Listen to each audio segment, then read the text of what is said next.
Patay yung mic. Aba. Mukhang may pagbabago na si YouTube. Mukhang tinanggal na yung shadow ban sa atin, ha? Oh, ayan, magandang gabi po sa inyong lahat, mga boss, chief, amo, sir, kamusta na po kayong lahat, mga kababayan? Pero tingin ko, naka-shadow ban pa din yan, ano? Imposible. Kasi ano yan eh, normally kapag kayong mga naka-shadow ban, yung mga channel, maabot ng isang buwan yan eh. Kaya sabi ko, yung mga episode at mga live natin, mga bossing, kapag ganitong kagabihan, lalo na't naka-shadow ban, hindi aabot ng ano yan. Minsan hindi aabot ng 200, minsan hindi aabot ng 100. Pero ngayon, no, mukhang tinanggal na.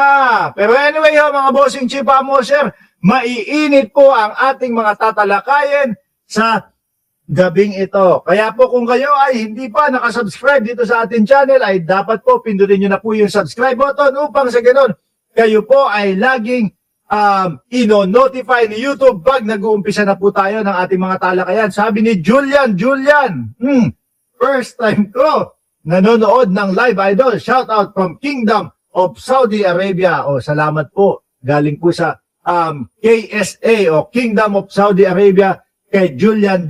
Nandyan po si Ma'am Viola G, si Shiro Kansaki, si Chai Cher, sino pa? Si Chi ng Cereza Force, buong Cereza Force family. At kanino pa? Kay Miel Ars, kay Bench Uy, yung BMB family. At yung alaskador natin, sumusuporta pero napaka-alaskador kapag kadating kay Mark Ramos. Mark Ramos, ilang kape ba o yung ibubro mo? Ang tagal-tagal siguro. Pag ako late, ganyan yan eh. Si Ma'am Neng GG. Anyway mga kababayan, umpisahan na ho natin ito, ha? Umpisahan na po natin. Naku po, kaya pala nagagalit si Chavit Singson. Ano? Bakit to? Kaya pala nagagalit si Chavit Singson kasi ginigiba yung Metro Walk. Balita ko ito pwedeng mali ako, pwedeng tama ako. Balita ko kasi yung Metro Walk gagamitin para doon sa mga istasyon, mga kababayan. At tingnan nyo naman,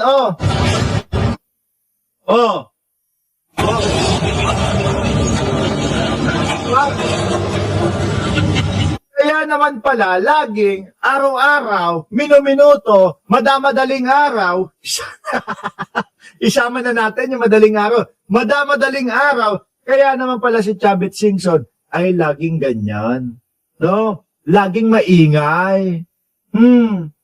Laging, pababain si Bongbong Marcos. Nako, meron ako ebidensya kay Marcos na siya ay may plunder na kaso. Pero siya lang yung merong ebidensyang ganun. Bakit po natin dinagdag yung madamadaling araw? Sabi ko nga ho sa inyo, kahit madaling araw ho, mga bossing, kalampagin mo si Chavit Singson, babangon yan para magpa-press con ho No? Kasi nung araw, mga bossing, nung mga nakaraang mga administrasyon, hindi naman pinapansin si Chavit, no? Tingin ko siguro dahil takot, hindi kayang gibahin, hindi kayang banggain, dahil nga, bata pa lang ho tayo, simula pa lang ho.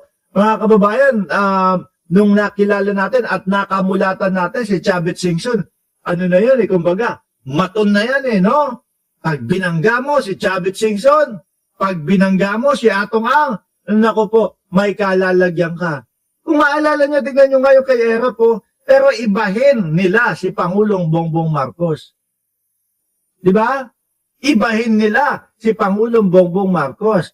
Ang sa publiko, dapat ibalik sa publiko. Ang sa mamamayang Pilipino, dapat ibalik sa mamamayang Pilipino. Di ba? Gagawing subway station ho, mga bossing. Sino makikinabang? Di unang-una po makikinabang dyan, si Miel R. ng Cereza Force, si Sir Danilo Espejo, si Chai Cher, hindi naman makikinabang yan Pangmayamang bansa yung kinaroroonan yan Di ba? Hindi, pero pagka umuwi si Chai Cher, malamang yan, sasakay yan ng subway. Di ba? Mga kapwa natin Pilipino, mga bossing, sino may-ari o sino yung tumitir? Actually, ang may-ari niya, Pilipino ho. Di ba? Sino ang nagpapatigil ng mga ganitong gawain o ng mga ganitong proyekto para sa mamamayang Pilipino? Si Chavit. Bahala ka sa buhay mo. Tapos, naiimbestigahan pa. Ang daming problema ni Boss Chavit Singson, mga kababayan. Dinuin mo, yung mga kababayan niya, kakasuhan siya, para doon sa black sand mining. Di ba? Pangalawa, eto po, naiimbestigahan sila doon sa mga conflict of interest ho, mga kababayan. Pangatlo, eto, sakit ng ulo. May nagsabi pa sa akin, Mark, isa dyan ay yung pasugalan daw ni Chavit. Kung matandaan ko ho, nung nandyan ako sa Pilipinas, mga bossing, diyan kasi nagtrabaho ako, dyan sa vicinity po ng Ortigas. No? Malapit dyan, pumupunta kami. Meron dyan dati, Mugen. Mugen, bar and resto yun. Kinakantahan, tinutugtugan ng mga mocha girls. Ayan. Pumupunta ako doon. Hindi si Mocha ang pinupunta. Yan.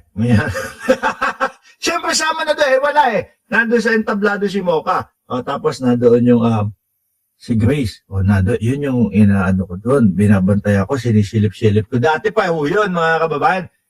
Binata pa ho ang inyong lingkod, no? Tapos sa taas nun, merong mga pokeran. Baka yun, yung kay Chavit Singson, hindi ko alam, no?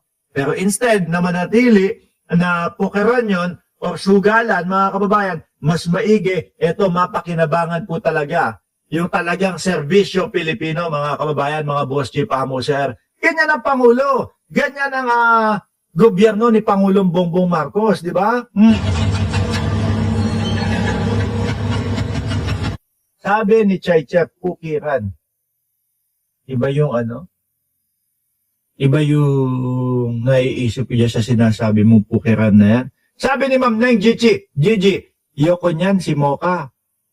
Kung makita mo dati yan, no, ngayon medyo syonda na Ngayon medyo, di na pwede Pero yung, wag na nga, ito, yung kay Chavit ang pag-usapan na. Kaya pala, nag-umiyak si Chavit Singson, mayat mayaho, mga bossing, dahil ito, dehins pinalagpas ng gobyerno ni Pangulong Bongbong Marcos. Di ba? At bukod pa ho dyan, mga kababayan, may ipapakita pa ako sa inyong isa na tinututukan, no? At talagang gusto ni Pangulong Bongbong Marcos o gusto ng administrasyon na ito, ma-rehabilitate po, mga bossing, maayos. Biruin mo, 50 taon. 50 taon ho, mga kababayan, bago maisipan na i-rehabilitate po sa pamumuno sa gobyerno pa ni Pangulong Bongbong Marcos. Alin po dyan? Talagang ang YouTube nagpapasikat sa atin ngayong araw. Biruin mo, 9 minutes pa lang, 332 na, Mukhang tinanggal na talaga ang shadow ban natin, eto pa ho ang isa, mga bossing. Kaya na yung asfalto na. Eto, mga kababayan, yung Maharlika,